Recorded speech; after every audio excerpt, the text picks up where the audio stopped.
Good afternoon. Yeah. Congratulations, graduates. Thank you. Good job. Awesome. So, what a backdrop, right? We've had a lot to go through in just the last 90 days. COVID-19, the economic disparity, job losses, businesses closing, quarantine, being stuck at home with your parents 24/7. Videos from Minneapolis that still give me nightmares. Riots and damage to physical property. And not to mention the economic uncertainty that's coming. It is a crazy time that we are living in right now. But as we know, and it's good to remind, that when we trust in the Lord, He never changes. He's always there, and He never goes away. You can always depend on God. And through believing in that, we can get through these challenges and any other challenges that come our way. This won't be the last challenges that we encounter. But when we trust in God, we can crush COVID and all this other stuff out there. And I believe that truly. Amen. Yeah. Amen. Thank you. So I'd like to talk to you a bit about Cole, right? And then the graduates, and then share some personal experiences. So, Cole, where do I begin? It's been 6 years that we've taken getting to know each other. And in those 6 years, I've noticed that you're nothing short of remarkable. The things that you do and your outlook on life impresses me every time. You know, when we initially met or really got to know each other, we were actually in Costa Rica building homes for the needy. And at that time, it was 3 years ago, at that time, going there, seeing how these Costa Ricans live on less than $200 a month and seeing how happy they were really caused me to look in the mirror and evaluate my own life. You know, why is all this frustration and entitlement when these other people are living this way? So experiencing that mission trip literally changed my life.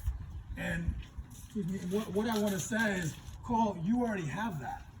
You're half my age, but yet you already live that and internalize that. That's something to really be proud of, right? So as I gather myself here, excuse me. So, you know, Cole, I love how you're always pushing new things, right? You know, most people go to the bathroom and that's that, right? But when Cole goes to the bathroom, it's an economic opportunity, right? He can pitch business ideas on monetizing toilet paper, and that's awesome. That's what this country's about. That's something to be proud of and cherish and admire. I love that about you, Cole. Some of the first advice I gave you, right, was to read the Wall Street Journal and to read some business fundamental books like How to Win Friends and Influence People.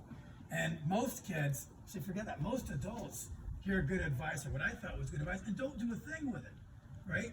But to see that you actually acted upon it, Cole, made me respect you even more. Because it showed me that you didn't just want to talk the talk, but you were willing to walk the walk, a true agent of change. And that, in my opinion, is a huge predictor of future success, right? So, you know, fast forward a little bit. You know, I remember the time that I asked you to write a business plan, and you came back within 3 days with a business plan. Now that's awesome. You know, most adults wouldn't even do that. So, you know, even when I introduced you to, you know, some of my friends, they all say the same thing that I say. That Cole's a driver, he's a hustler, and gosh, I've never met a 16-year-old like that a couple of years ago when the comment was made. So, you know, as you talk about your business and your future businesses, you know, we talked, one memory that sort of rings with me is when I came home once from picking up my kids, and there you were sitting on my doorstep to talk business. You know, you didn't drive at that time, so your mom drove you, and dude, that's awesome. You know, that you would be there, ready, willing, and able, showing up. So, when I look at Cole, what a great, upstanding individual you are, your values, your morals, the fact that you've abstained from substances, or you live an amazing life of higher moral turpitude than most. You know, it's a model for all of us here, for my two kids here. And I would be honored if my two kids displayed a lot of the qualities that I see in you. That's really huge. So, and lastly about that, so when Cole is hanging out with my kids, Maddie and Max, my 9 and 11-year-old, who are awesome, he's showing interest in hanging out, and they love him. How many teenagers do we know that take an interest in things other than themselves, right? Which is another testament to how awesome you are. All right, so as I gather myself here, I'd like to share with you a few examples of things that I've learned over the years. All right. And I guess the thing that I learned after this is to use an iPad. All right. So, a little over 20 years ago, I was sitting in the same seat that you're sitting in today. I was a high school senior with the best of intentions. I knew I had no idea at the time how my life was going to turn out. I knew I wanted to do something big, and I wanted to leave my mark in the world. But boy, did I have no idea how I was going to make that happen. Maybe it was because of some of my lack of focus in high school. Or maybe it was because of the party that I heard about happening on Friday. But it was hard to focus at that time. And I felt that, I was a guy in debate, didn't really know what my calling was going to be. But one thing is for sure, I could not wait to get out of high school and on to the next chapter of my life. I longed for that freedom. Maybe you feel that way today. So today is your day. You should feel awfully proud of the last 4 years. You've gotten through pop quizzes, tests, countless numbers of embarrassing situations, but yet you made it. And here you are. And we're here to celebrate you. A lot of those challenges that you guys have encountered the last 4 years proved too big for some. Some of your friends or peers were not able to be here or even on this journey that you're on. But oh no, not you. You guys were able to overcome those challenges. And you guys were able to hustle. And that's what I want to talk to you about next, is the idea of the hustle. So, for myself, when I was 22 years old, I found myself living in Houston, still trying to figure out what I wanted to do with my life. However, the journey did not seem easy. I was living with my uncle's house on his sofa, an area way smaller than this stage. I slept there, ate there, looked for jobs there, watched TV there, literally did everything. It was my home. I could not have been further from that vision that I had of myself when I was sitting in your seat 4 years later. I couldn't be further from that goal. I knew that wasn't the life for me.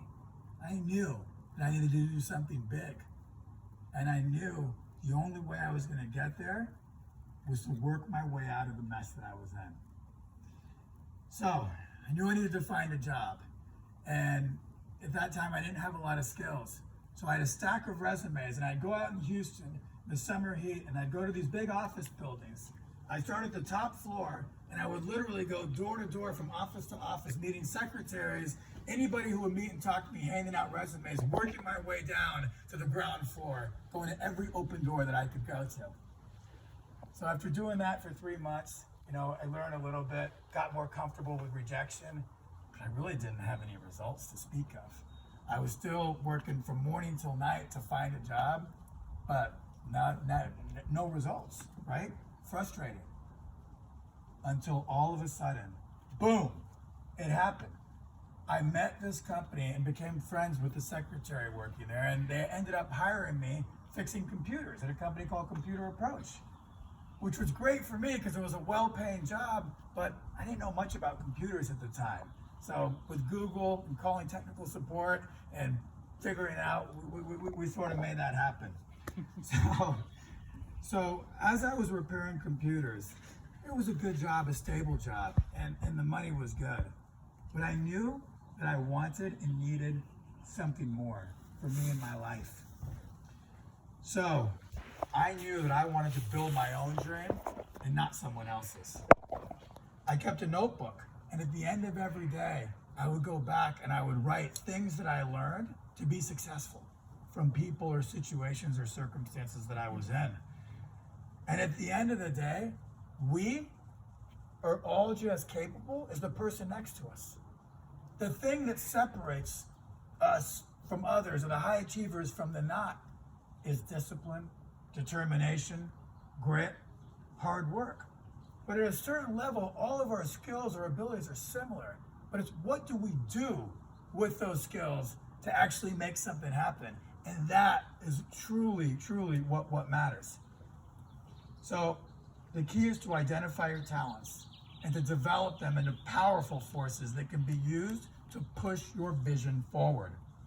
Success in business requires training, discipline, hard work, and even more hustle. If you're not afraid by these things, the opportunities out there are endless.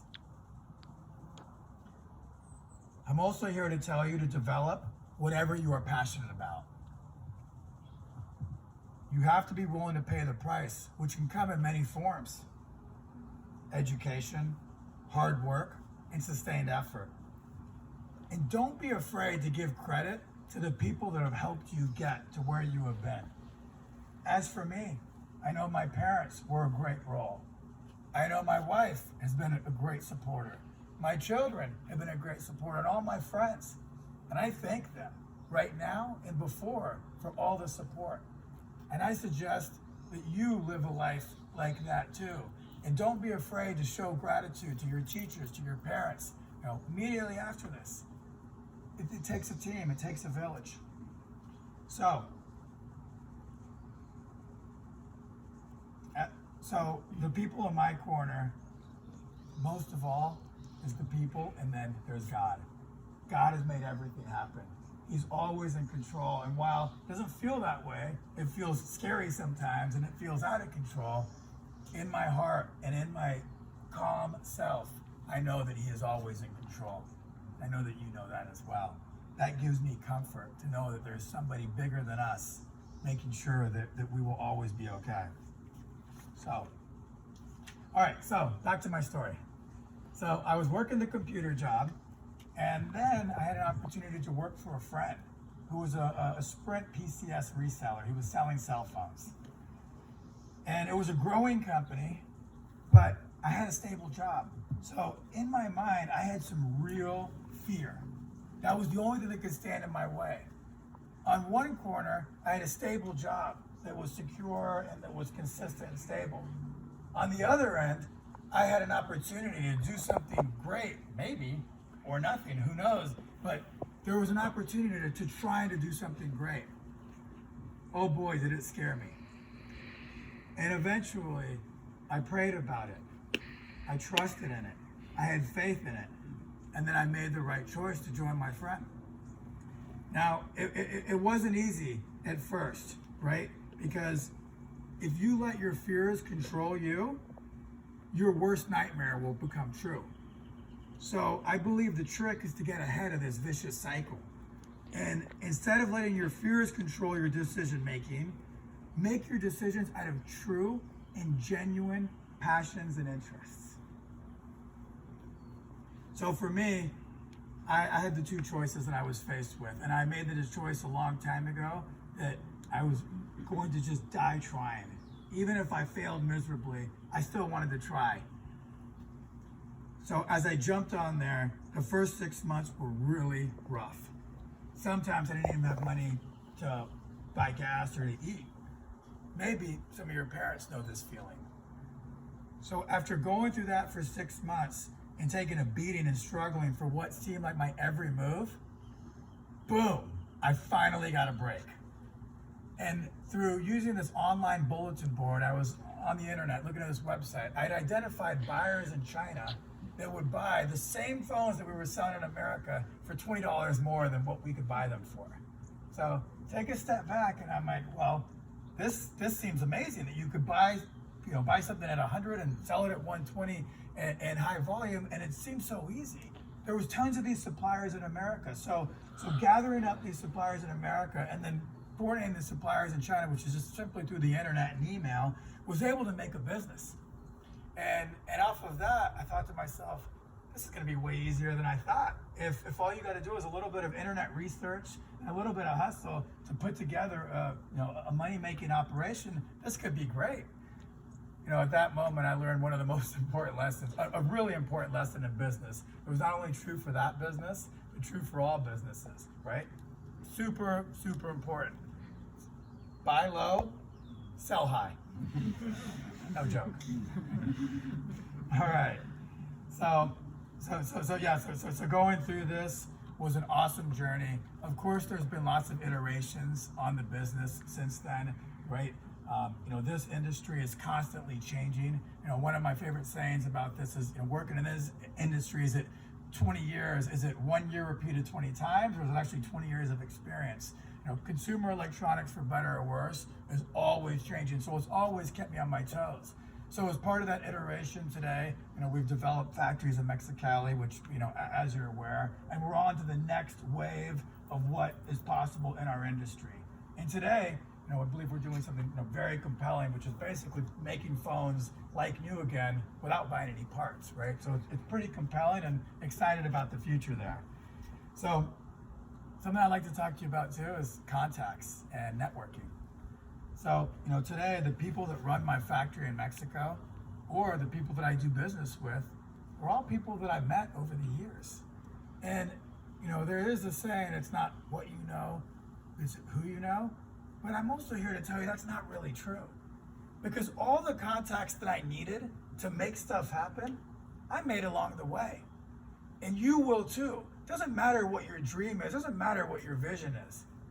But the people that you need to make your vision happen in the future, you will meet them in the future. Don't worry if they're not in your corner today. It always works out.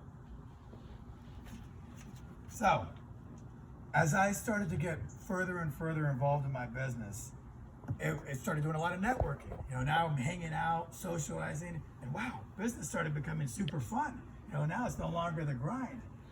The opportunities I was looking for suddenly started looking for me, which is great. So, one of my favorite quotes is that you have to have the courage to lose sight of shore to discover new land. And the question we should all be asking ourselves is, are we going to conquer our ambitions and follow through on our drive? Or are we going to sit back and let others do that? We all have that choice. And one thing I've come to learn over the years is that nothing is impossible. With any level of success comes the haters. And you need to expect that. There's always been people that tell me that you can't do it, you don't have the money to do it, the resources to do it, the contacts to do it. And I do the same thing that I'm telling you to do, which is shake the haters off. Just brush them off. Get used to that. So I also figured in the early years of my career that true success can actually really only be achieved when you stop worrying about how much money you're gonna make and actually worry about what type of product you're putting out there. Do you work or act as if God were your boss? When you put something out there, is it the most amazing piece of quality work that you could possibly do in your life? And if so, I guarantee you it will help your customers, it will help your employees, it will help your suppliers, and it will propel your industry forward. And that is so much bigger than making money. That's a true legacy. It's also very important to stay honest with yourself. No matter how painful the truth may seem, avoiding it will only make it more painful in the long run. A friend of mine once told me that you're either legit or a liar, and only you can be the judge of your legitimacy. Sometimes the path that you think you should take is not the path that you should take. And sometimes you've got to be able to make difficult assessments of what went right or wrong. I know for myself, the reason I'm successful is because I fail a lot and I fail quickly. And when I've experienced those failures and been down on my luck and truly humbled on my knees, it's simple formula.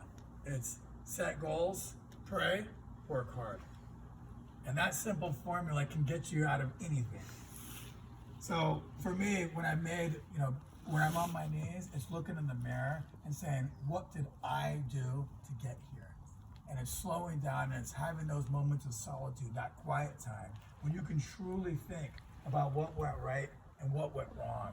And furthermore, what you're going to do differently next time. In my weakest moments, the question is always, what did I do to get here? So I can assure you that win, lose, or draw, life is worth celebrating. Just remember not to live for the happiness of celebration, but for the celebration of happiness.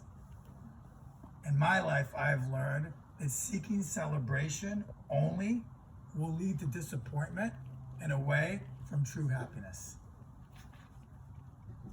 I assure you that you stay connected to God, you be patient, you never relent from the hustle, and the celebration will find you. So in closing, I want to leave you with this thought, that there's three types of people in this world. There's the ones who make things happen, the ones who watch things happen, and the ones who wonder what's happening. Pick one and go do it and make your real life happen. Congratulations and God bless.